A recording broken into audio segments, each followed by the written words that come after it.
Everybody, it's Dr. Eric Balcavage, and today we are doing something a little bit different, and that is what I call Thyroid Answers Shorts.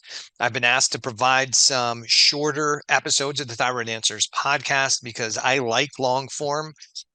However, sometimes people want to get a little bit of information in a short period of time and then be able to put it into action. So today we're doing the first of potentially many Thyroid Answers shorts. So these are going to try and be shorter episodes.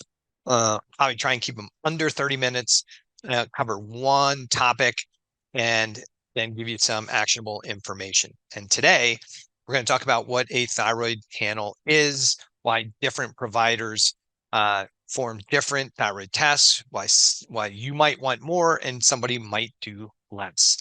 So, talking about the comprehensive thyroid panel. And what is included in a comprehensive thyroid panel is going to be dependent on who you see and what their goals are. So I break healthcare down into kind of three prime groups. One is the traditional allopathic physician. This is your medical doctor, your endocrinologist, those that practice drug-based medicine.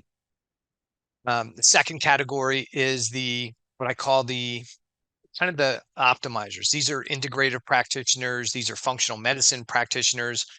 These are people that practice or say they're practicing functional medicine or integrative medicine, but really have the philosophy of allopathic medicine. So what do I mean by that? So this would be the person who says, yes, you have a thyroid condition.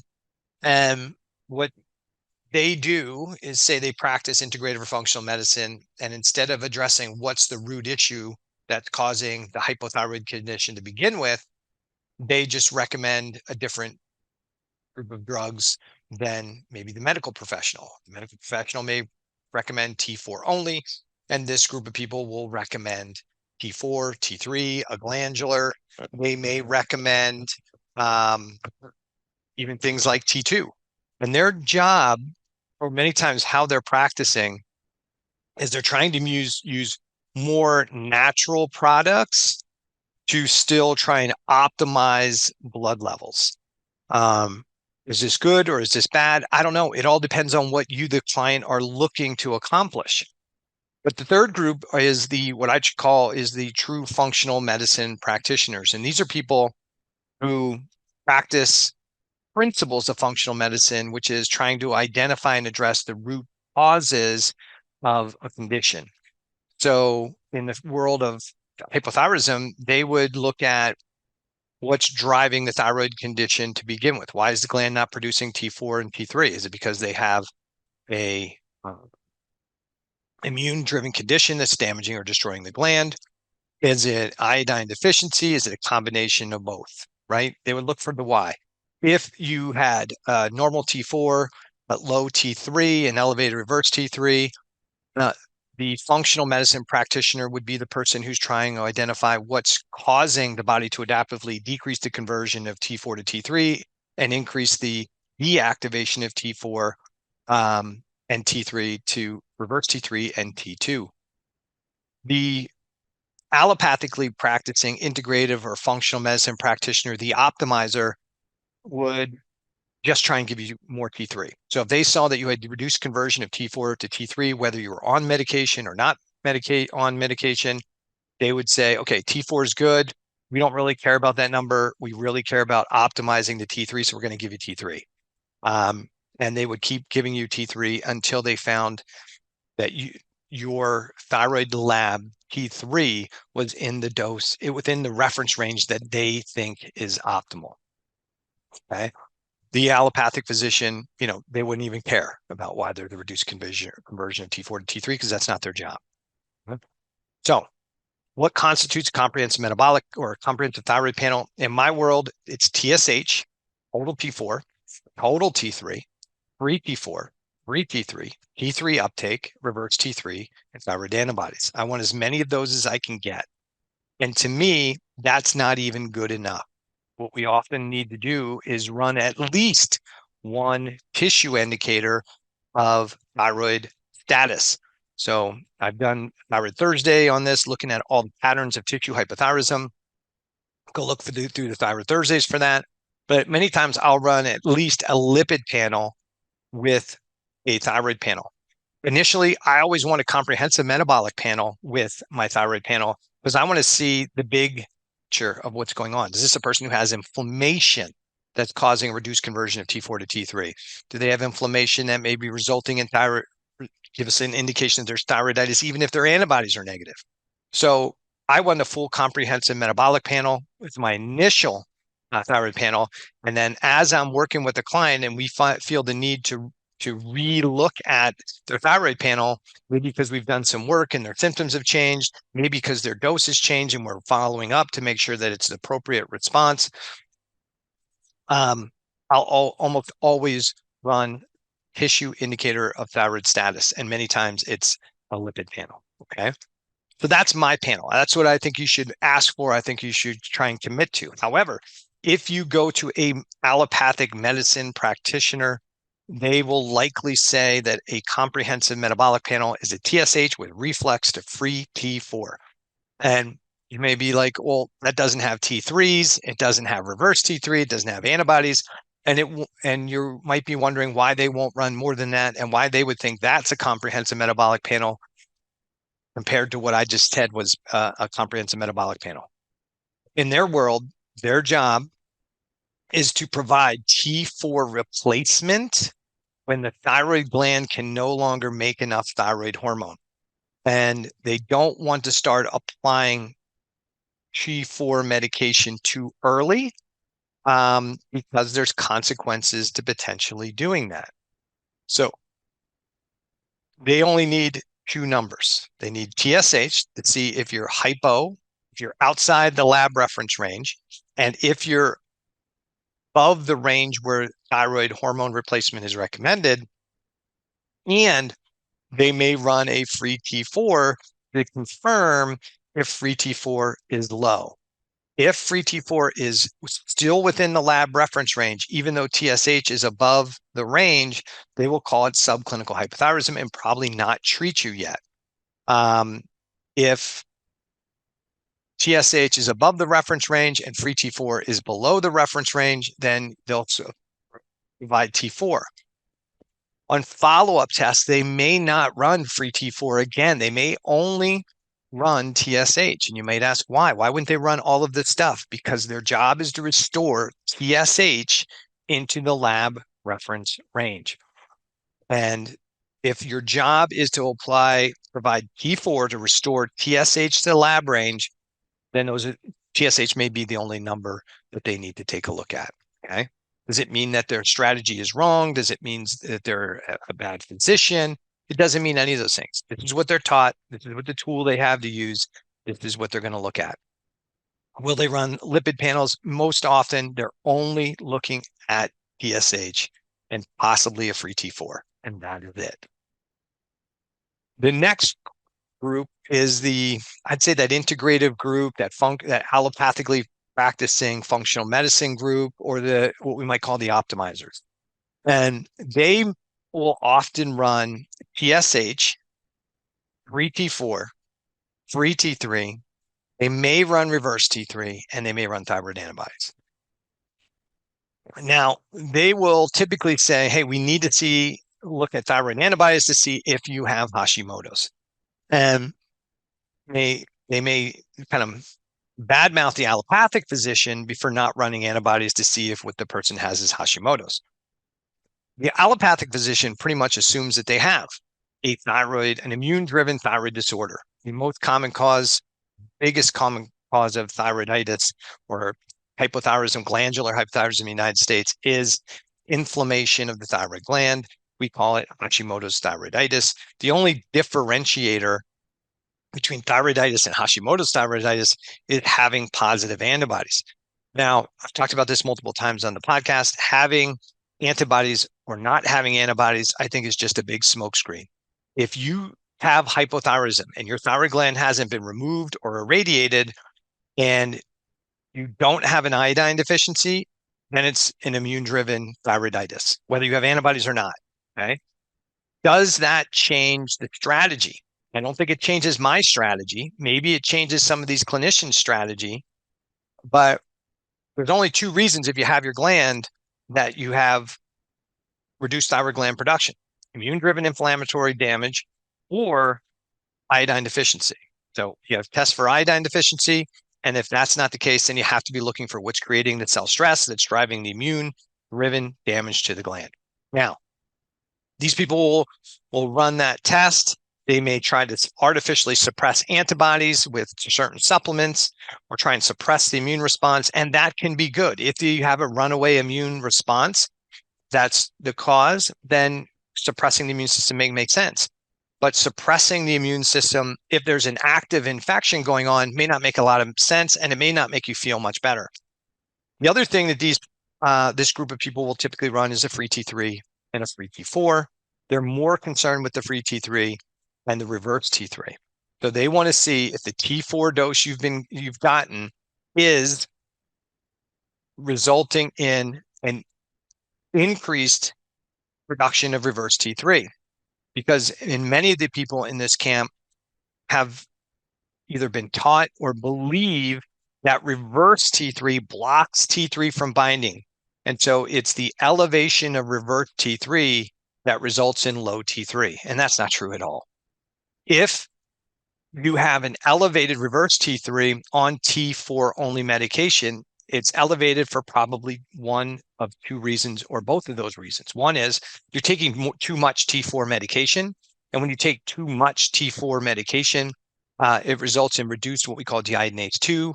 That's the enzyme inside cells that converts T4 to T3. So too much T4 actually suppresses TSH, and it actually reduces the conversion of T4 to T3. The other reason you might have an elevated reverse T3 is because there's some type of inflammatory mechanism, which I think we have to assume in most cases is going on if you have thyroiditis. So when you have an inflammatory mechanism going on, you have an upregulation of the deiodinase 3 enzyme. This is the enzyme that converts T4 to reverse T3, T3 to T2.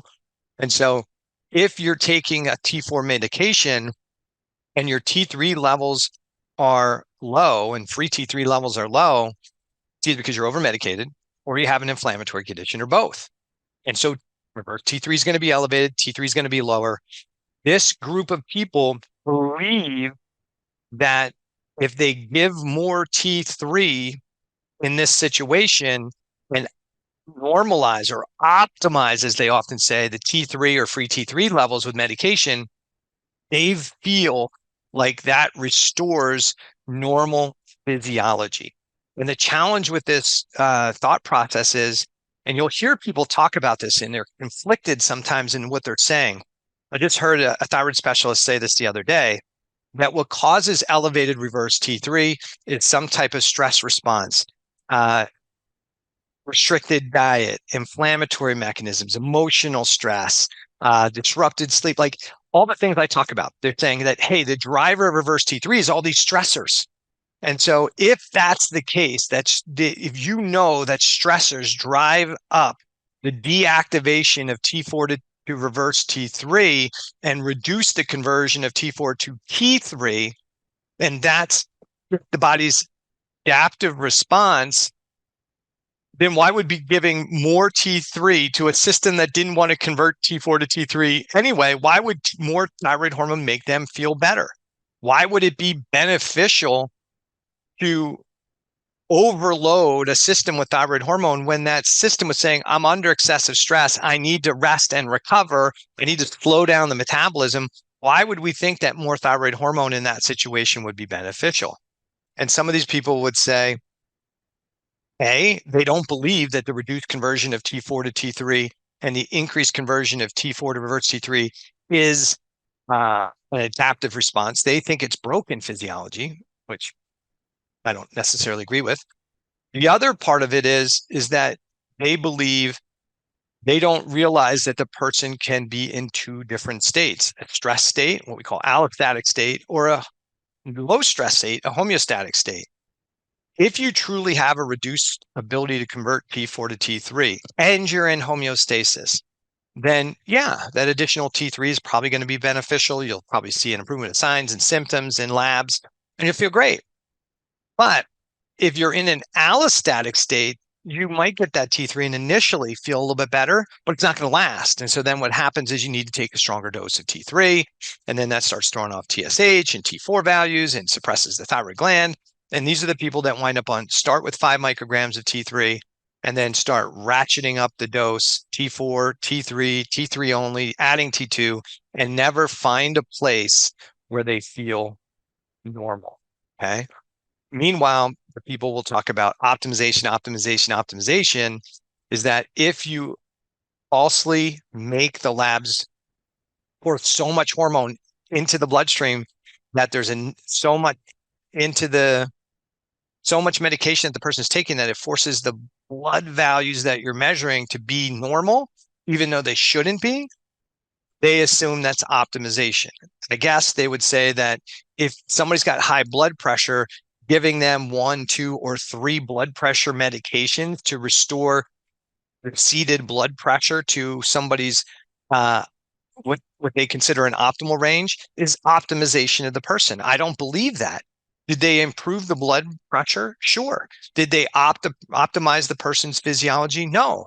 Because if you needed more than 1 blood pressure medication, you're working against the body's adaptive response. And there's typically a reason for the elevated blood pressure. Maybe it's micronutrient deficiencies. Maybe there's inflammatory mechanisms. Maybe there's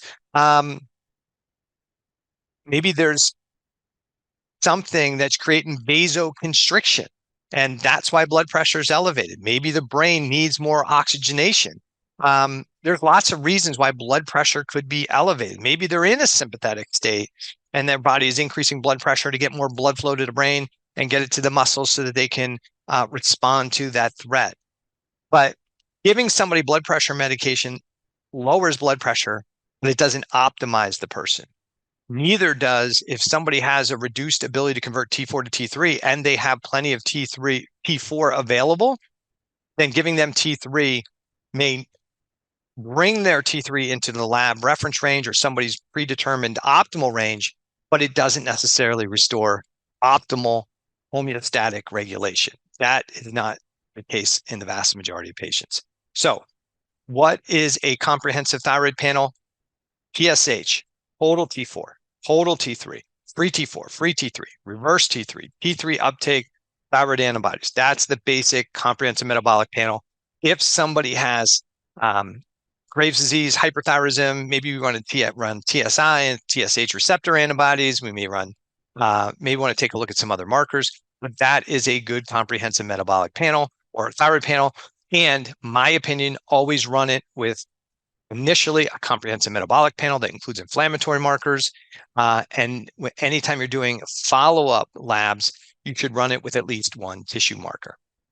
Quick note on total T4 and free T4, total T3 and free T3. People in the integrative space often are not running totals anymore. You'll often see these people only concerned about free T3 and free T4. Why is that? Because they're trying to raise T3 and T4. So if they're free T3 and free T4, which is the hormone that's free, available to get either bound back on a transport protein or get into the cells and tissues, they're only worried about that one. So why wouldn't you just run free T3 and free T4 if that's what actually can get into the cells and tissues? The answer is because what you want to know is the gland making enough hormone? Is the patient have enough T4 and T3 in the body? And that's a difference between what's total and what's free. Total is what's bound to the transport proteins, not available for use, and what's free, what's come off those transport proteins and is able to either get into the cells or get bound back onto the transport protein.